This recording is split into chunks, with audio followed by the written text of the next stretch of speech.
நேர்மையான தொழிலாளியின் பரிசு. ராஜா வேலை முடிந்து களைப்புடன் நடந்து வருகிறார்.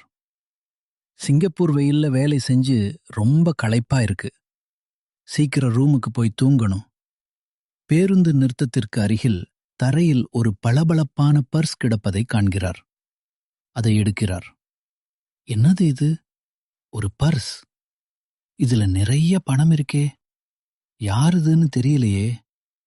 ராஜாவின் மனதில் 2 எண்ணங்கள். பணத்தை எடுத்துக்கொள் என்று ஒன்று சொல்ல, திருப்பி கொடுத்துவிடு என்று மற்றொன்று சொல்லுகிறது. வேண்டாம் ராஜா, இதை உரியவரிடம் ஒப்படைப்பதுதான் முறை. நேர்மையே உயர்வு தரும். ராஜா பர்ஸை அதன் உரிமையாளரிடம் ஒப்படைக்கிறார். அவர் மகிழ்ச்சியில் ராஜாவுக்கு ஒரு பரிசு தருகிறார். மிக்க நன்றி ராஜா, உன் நேர்மைக்கு என் சிறு பரிசு. நீதி.